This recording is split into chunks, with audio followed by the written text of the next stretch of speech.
فعظموا وأسرعوا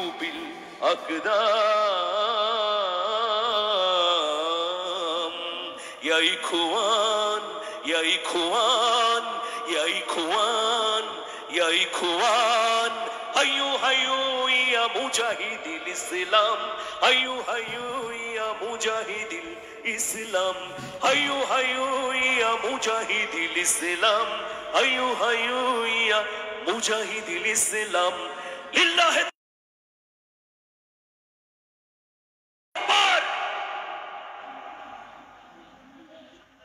নারায়ে তাকবীর।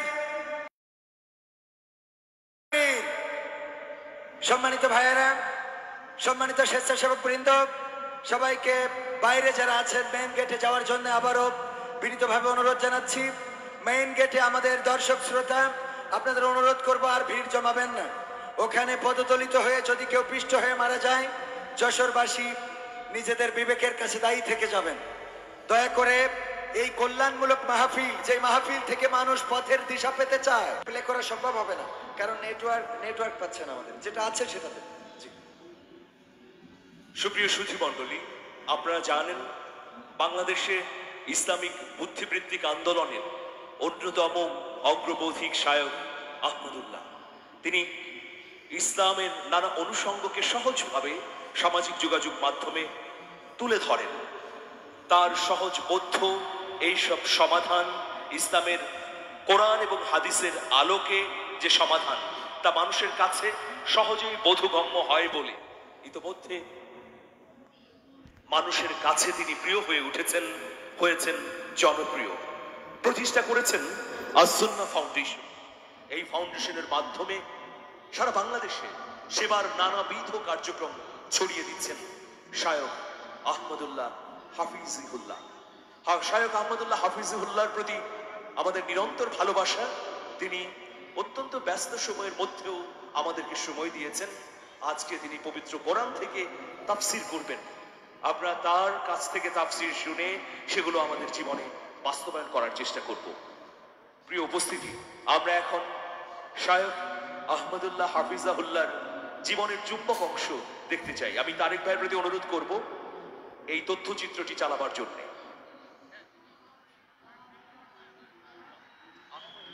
যিনি শায়ক আহমদুল্লাহ নামে অধিক পরিচিত, একজন বাংলাদেশি প্রখ্যাত ইসলামিক ব্যক্তিত্ব, আলোচক এবং সক্রিয় সামাজিক কর্মী।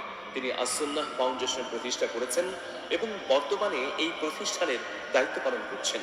দেশে বিদেশে তিনি ইসলামিক দাওয়াতি মিশনের নানা কর্মতৎপরতার সঙ্গে যুক্ত। ইতোমধ্যে কোরিয়া, জাপান, ভারত, আরব আমিরাত সহ নানা দেশে ইসলামিক লেকচার দেবার জন্য তিনি আমন্ত্রিত হয়েছেন। বর্তমানে তিনি নারায়ণগঞ্জের ভূমিপল্লী জামে মসজিদের খতিব হিসেবে দায়িত্ব পালন করছেন। আহমদুল্লাহ 1981 সালের 15 ডিসেম্বর লক্ষ্মীপুর জেলার সদর উপজেলার বশিরপুর গ্রামে জন্মগ্রহণ করেন। তার পিতার নাম মোহাম্মদ দেলোয়ার হোসেন এবং মাতার নাম মুসাম্মদ দেলোয়ারা বেগম। আহমদুল্লাহর পিতা ব্যবসায়ী এবং মাতা গৃহিণী ছিলেন। 6 ভাই বোনের মধ্যে তিনি দ্বিতীয়। আহমদুল্লাহর নিজের 3 পুত্র এবং এক কন্যা সন্তান রয়েছে। আহমদুল্লাহ শিশু অবস্থায় তার পিতা, মাতা ও চাচার কাছ থেকে বাল্য শিক্ষা লাভ করেন। এরপর নিজ গ্রাম বশিরপুর প্রাথমিক বিদ্যালয়ে 3য় শ্রেণী পর্যন্ত পড়াশোনা করেন।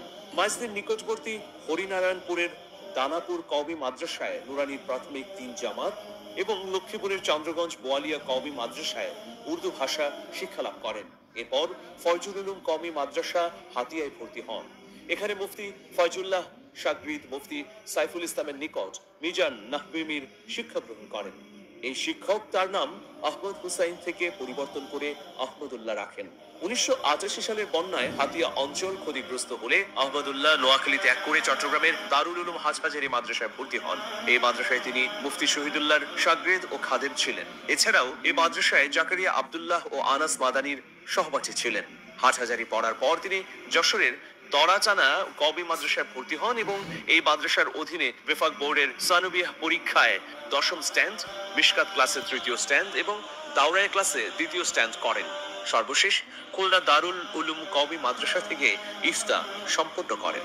শায়খ আহমদুল্লাহ শিক্ষা জীবন শেষ করার পর 2003 সালে দারুল রাশাদ বীরপুর কওমি মাদ্রাসায় শিক্ষক হিসেবে যোগদান করেন। পাশাপাশি নিকটস্থ মিরপুরের বাইতুল ফালাহ জামে মসজিদে ইমামতি ও খতিবের দায়িত্ব পালন করেন। 2009 সালে ঢাকা ত্যাগ করে সৌদি আরবে গমন করেন এবং ধর্ম মন্ত্রণালয়ের আওতায় পশ্চিম দাম্মাম ইসলামী দাওয়া কেন্দ্রের অনুবাদক এবং ধর্ম প্রচারক হিসেবে যোগদান করেন। তবে সেখানে 10 বছর কাজ করার পরে প্রখ্যাত ইসলামিক স্কলার খন্দকার আব্দুল্লাহ জাহাঙ্গীরের পরামর্শে বাংলাদেশে ফিরে আসেন। দেশে এসে তিনি আস-সুন্নাহ ফাউন্ডেশন নামের সমাজসেবী সংস্থা প্রতিষ্ঠা করেন। তিনি আস-সুন্নাহ ফাউন্ডেশনের মাধ্যমে সমাজের সর্বস্তরে সেবামূলক কর্মকাণ্ড ছড়িয়ে দিচ্ছেন। শায়খ আহমদুল্লাহর জন্য আমাদের নিরন্তর দোয়া এবং ভালোবাসা থাকলো। আমাদের প্রভু এক নবীর উম্মত, জীবন বিধান ওই শিবানী কুরআন। আমাদের প্রভু এক নবীর উম্মত, জীবন বিধান।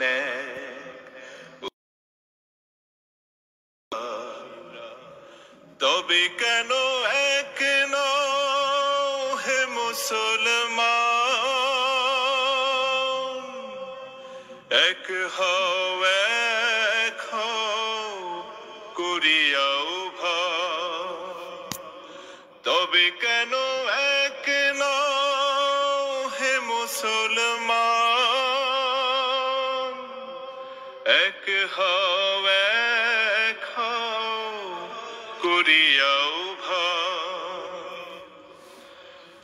বাইতুল্লাহ মদিনা শরীফ, উহুদ পাহাড়, বদরের মাঠ। বাইতুল্লাহ মদিনা শরীফ,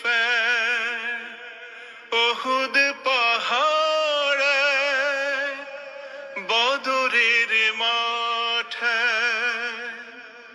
একটা তো জীবনার, মরণ তো একবার। একটা তো জীবনার, মরণ তো একবার। সকলের তরে আছে একই স্থান। তবে কেন এক হে মুসলমান, এক হও এক হও করিয়াও ভাই। তবে কেন এক হে মুসলমান,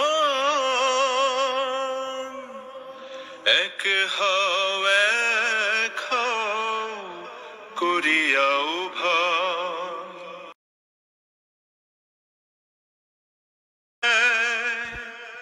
মিজানের মাপে লৌহে মাহফুজ,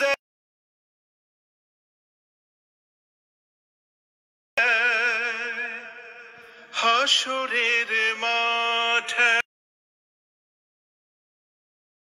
মাপে লৌহে মাহফুজ। লিল্লাহি তাকবীর, লিল্লাহি তাকবীর। শেখ আহমদুল্লাহর আগমন যশোরবাসীর পক্ষ থেকে, খুলনাবাসীর পক্ষ থেকে নারায়ে তাকবীর, নারায়ে তাকবীর। শেখ আহমদুল্লাহ সাহেবের আগমন শুভেচ্ছা স্বাগত যশোরবাসীর পক্ষ থেকে, আব্দিনের পক্ষ থেকে নারায়ে তাকবীর। আমাদের আজকের সম্মানিত মেহমান, যে দুজন সম্মানিত মেহমানের জন্য আমরা অধীর আগ্রহে সকাল থেকে এই মাঠে কুয়াশায় ভিজে রোদের তাপে পুড়ে অপেক্ষা করছি। পবিত্র কোরআনের জন্য এই অপেক্ষা, সেই অপেক্ষার অবসান ঘটতে যাচ্ছে। ঘটলো বলেই বলা যায়, যেন কবির সেই কবিতার মতো, কত যে আধার পর্দা পাড়ায়ে ভোর হলো জানি না তা। নারঙ্গী বনে কাঁপছে সবুজ পাতা।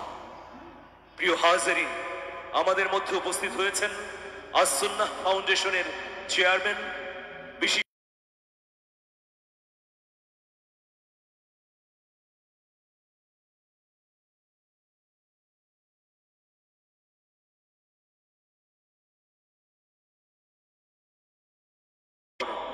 শায়খ আহমদুল্লাহ হাফিজ।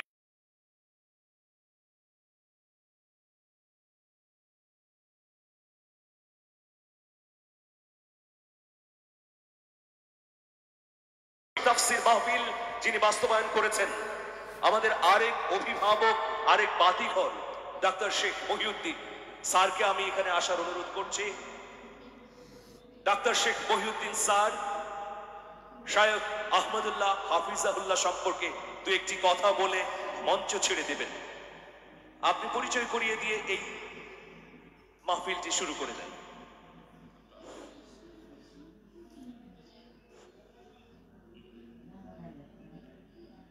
সবাই একটু লাইট চালায়, মোবাইলের লাইট চালায়, একটু মোবাইলের লাইট, সবাই মোবাইলের লাইট, সবাই মোবাইল লাইট, সবাই মোবাইলের লাইট, সবাই সবাই জ্বালায়, সবাই জ্বালায়, সবাই জ্বালায়। লিল্লাহি তাকবীর, লিল্লাহি তাকবীর, আল্লাহু আকবার।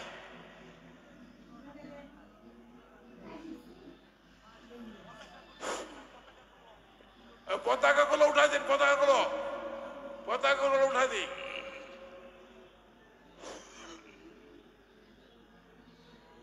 ঠিক আছে, থ্যাংক ইউ, জাযাকাল্লাহ। নামাই ইনশাআল্লাহ। এবার আলহামদুলিল্লাহ খুশি, আলহামদুলিল্লাহ খুশি তো। আজকে যিনি আপনাদের সামনে কথা বলবেন, বয়ান করবেন, উনি আমাকে অত্যন্ত ভালোবাসেন, উনি আমাকে অত্যন্ত ভালোবাসেন। আর আমি ওনাকে ভালোবাসি কিনা সেটা উনি বলবেন, আমি জানি না।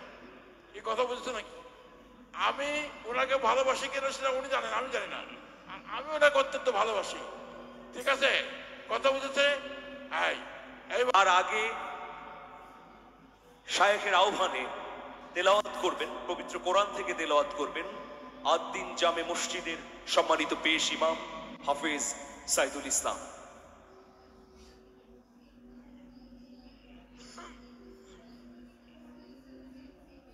السلام عليكم ورحمة الله وبركاته.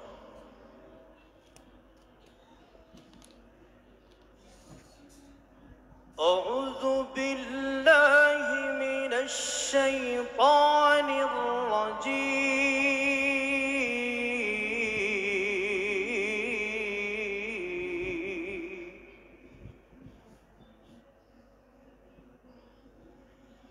بسم الله الرحمن الرحيم.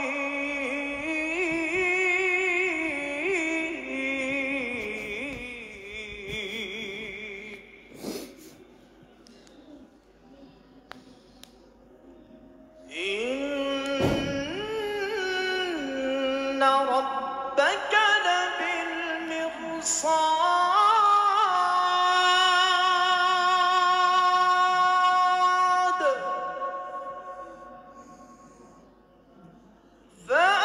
فأما الإنسان إذا ما ابتلاه ربه فأكرمه ونعمه فيقول ربي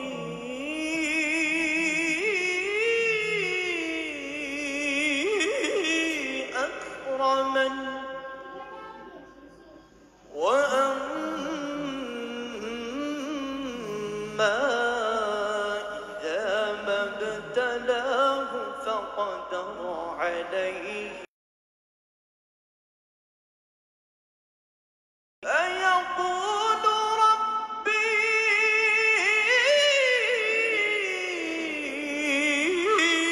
أهانن. كلا بل لا تكرمون اليتيم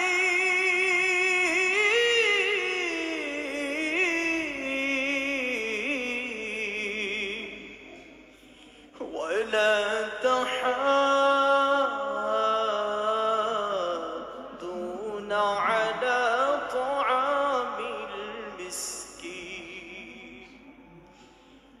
وتأكلون التراث أكلا لما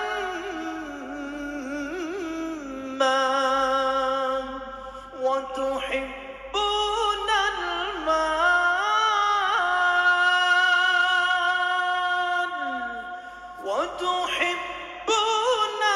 المال حبا جما كلا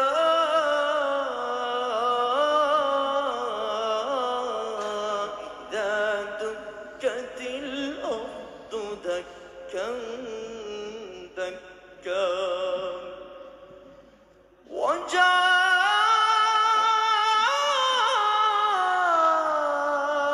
ربك والملك صفا صفا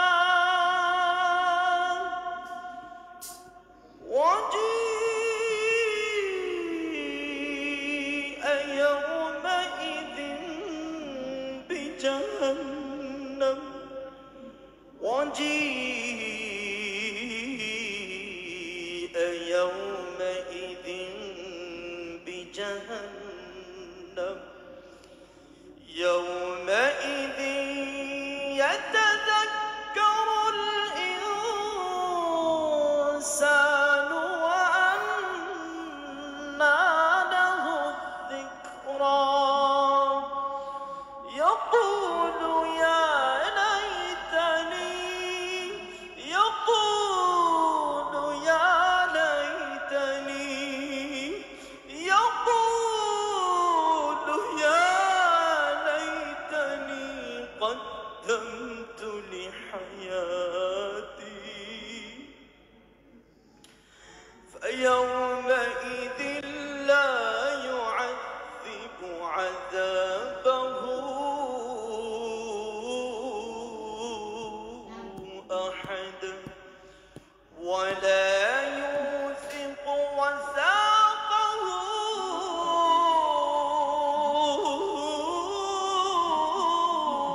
أحد يا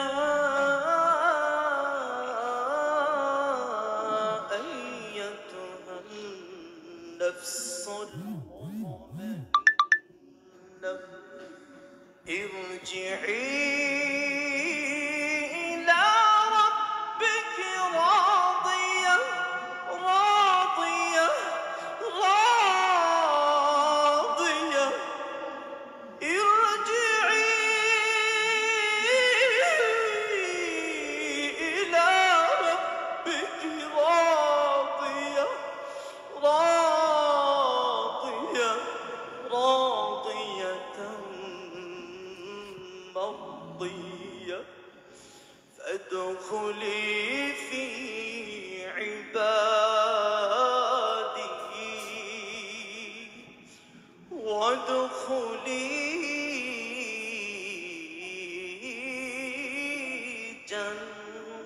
جنتي صدق الله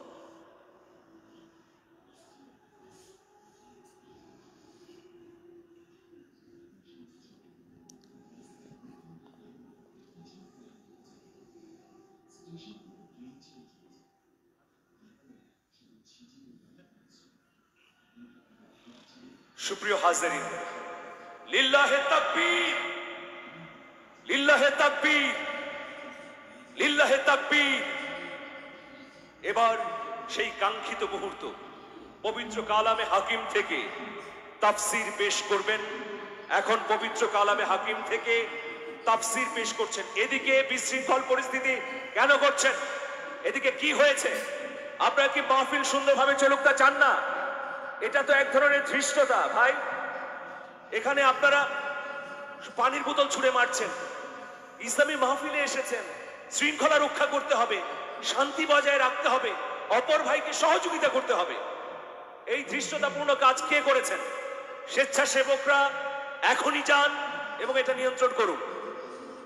সুপ্রিয় হাজিরিন, এখন পবিত্র কোরআন থেকে তাফসীর করবেন।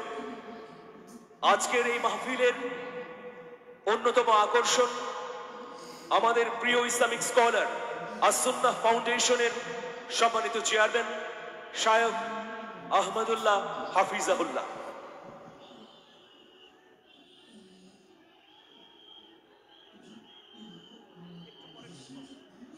আসসালামু আলাইকুম ওয়া রাহমাতুল্লাহি ওয়া বারাকাতুহু। আপনারা সবাই ভালো আছেন? আলহামদুলিল্লাহ, আলহামদুলিল্লাহ। আল্লাহ রাব্বুল আলামিন আমাদের সবাইকে মৃত্যু পর্যন্ত ভালো থেকে নেক আমল করে আজকের এই মাহফিল থেকে উপকারী কথাগুলো শুনে আমলে নিয়ত করে যাওয়ার তৌফিক দান করুন, আমিন। আলহামদুলিল্লাহ الحمد لله نحمده ونستعينه ونستغفره ونؤمن به ونتوكل عليه ونعوذ بالله من شرور أنفسنا ومن سيئات أعمالنا من يهده الله فلا مضل له ومن يضلله فلا هادي له وأشهد أن لا إله إلا الله وحده لا شريك له وأشهد أن محمدا عبده ورسوله أرسله بالحق بشيرا ونذيرا وداعيا إلى الله بإذنه وسراجا منيرا أما بعد فقد قال الله تبارك وتعالى في كلامه المجيد وفرقانه الحميد أعوذ بالله من الشيطان الرجيم بسم الله الرحمن الرحيم يا أيها الذين آمنوا لا يسخر قوم من قوم عسى أن يكونوا خيرا منهم ولا نساء من نساء عسى أن يكن خيرا منهن ولا تلمزوا أنفسكم ولا تنابزوا بالألقاب بئس الإثم الفسوق بعد الإيمان ومن لم يتب فأولئك هم الظالمون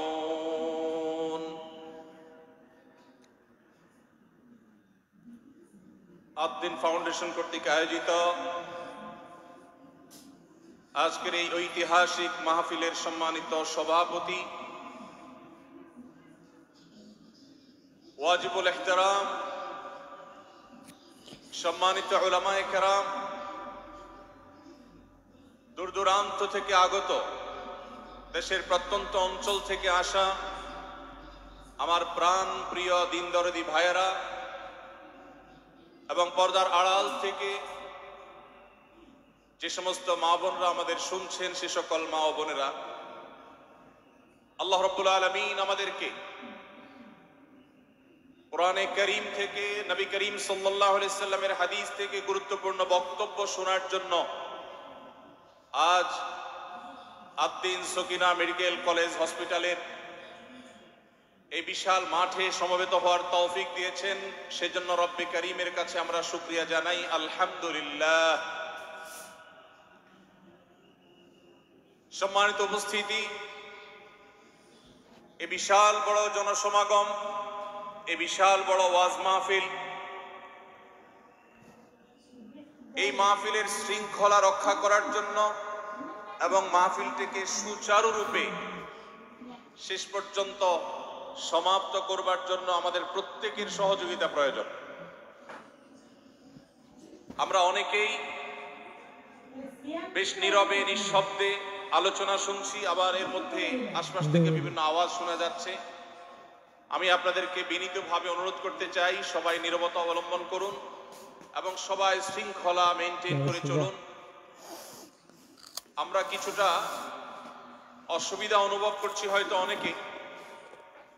অনেকে দেখতে পাচ্ছি না, কিন্তু বিশাল বড় মনিটর আছে, অনেকগুলো মনিটর, এলইডি মনিটর রাখা আছে। অতএব আমরা যদি একটু ধৈর্য ধারণ করি, মনোযোগ দিয়ে কথা শুনি, তাহলে সেটা আমাদের উপকারে আসবে ইনশাআল্লাহ। আজকের এই মাহফিলে আসার আমাদের যে মূল উদ্দেশ্য, কোরআন এবং হাদিস থেকে আলো গ্রহণ করা, আমাদের জীবনকে কোরআনের আলোতে আলোকিত করা, আল্লাহ এবং তার রাসূল সাল্লাল্লাহু আলাইহি ওয়াসাল্লামের আদর্শের আমাদেরকে আদর্শবান হিসাবে গড়ে তোলা। আমরা সে আদর্শের সঠিক শিক্ষা গ্রহণ করবার প্রয়োজনে প্রত্যেকে ধৈর্য ধারণ করি, সবর করি এবং যে সমস্ত অসুবিধাগুলো আমাদের হচ্ছে, অনেকে দেখতে পাচ্ছেন না, সে অসুবিধাগুলো আজকের এই মাহফিলটি এই মাঠের প্রথম মাহফিল। ইনশাআল্লাহ কর্তৃপক্ষ পরবর্তীতে এই মাহফিল যখন আয়োজন করবে, আমরা আশা করব তারা এবারের ভুলগুলো শুধরে নিয়ে পরবর্তীতে দর্শকদের কোনো অসুবিধা যেন না হয় সেই দিকটি তারা বিবেচনা করবেন।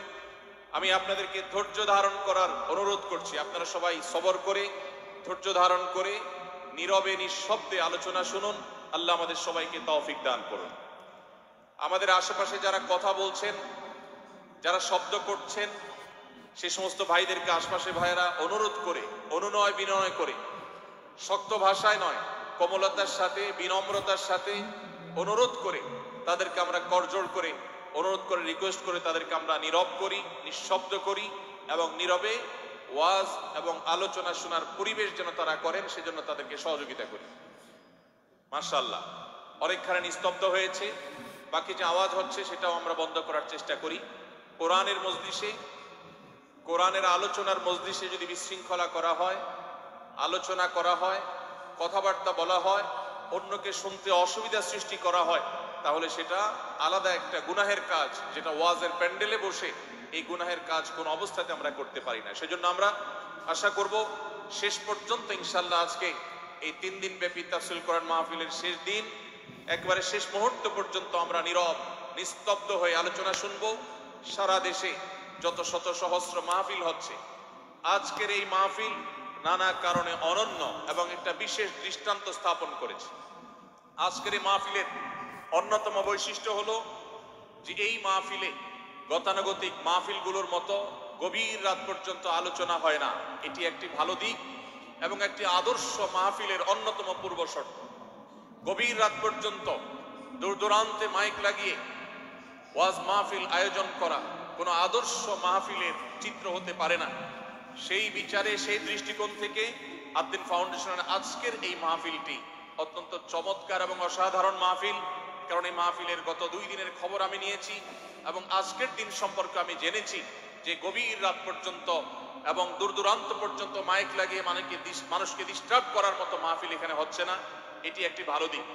দ্বিতীয়ত হলো, ওয়াজ মাহফিল থেকে শুধুমাত্র ওয়াজ বা আলোচনা নয়, এখান থেকে দ্বীনি বই পুস্তক, কোরআন এবং হাদিসের আলোকে রচিত যে সমস্ত ধর্মীয় বই পুস্তক আমাদের প্রয়োজন হয়, সেই সমস্ত বইয়ের প্রয়োজন মেটাবার জন্য আপনারা জানেন এখানে 20-25টি বুক স্টলের ব্যবস্থা করা হয়েছে। বিশাল বড় বই মেলার আয়োজন করা হয়েছে। অর্থাৎ জ্ঞান বিতরণের 2টি মাধ্যম এখানে একসঙ্গে পাওয়া যাচ্ছে। আমরা কোরআন থেকে আলোচনা শুনছি, আবার কোরআন হাদিসের আলোকে রচিত বই পুস্তক আমরা সাথে নিয়ে যেতে পারছি। এটিও এই মাহফিলের একটি বিশেষ বৈশিষ্ট্য। তৃতীয়ত হলো, আমাদের মা বোনদের প্রবেশ পথ, তাদের অবস্থান, এগুলোকে এতটাই স্বতন্ত্র করা হয়েছে, এতটাই এগুলোকে সেপারেট করা হয়েছে যে সেগুলো তাদের প্রাইভেসি, তাদের পর্দার যে বিধিবিধান, তাদের যে ব্যক্তিত্ব, তাদের যে অন্যান্য দিকগুলো আছে সেগুলোকে খুব ভালোভাবে মেনটেন করা হচ্ছে। এটিও একটি আদর্শ মাহফিলের গুরুত্বপূর্ণ দিক। আজকাল অনেক ওয়াজ মাহফিলে মা বোনদের জন্য ওয়াজ শোনার ব্যবস্থা রাখা হয়, কিন্তু সেই সমস্ত ওয়াজ মাহফিলে মা বোনদের পর্দা সুন্দরভাবে সুচারুরূপে তারা আসা এবং নিরাপত্তার সাথে আবার ফিরে যাওয়ার মতো পৃথক আসা যাওয়ার রাস্তা ইত্যাদির ব্যবস্থা করা হয় না, যা বহুবিধ ফিতনার কারণ হয়ে থাকে। আজকের এই মাহফিলটিতে সেই দৃষ্টিকোণ থেকে একটি অনন্য দৃষ্টান্ত স্থাপিত হয়েছে যে মা বোনদের জন্য পৃথক ওয়াজ শোনার ব্যবস্থা এবং রাস্তাঘাট পৃথক, যাতে করে তারা তাদের সেই পর্দার বিধিবিধানগুলো মেনটেন করে চলতে পারেন। এই জন্য আমি কর্তৃপক্ষকে বিশেষভাবে ধন্যবাদ দিতে চাই। সেই সাথে আজকের একটা মাহফিলের সম্পূর্ণ নতুন দিক যুক্ত হয়েছে, যেটা আপনারা দেখেছেন, তা হলো প্রত্যেক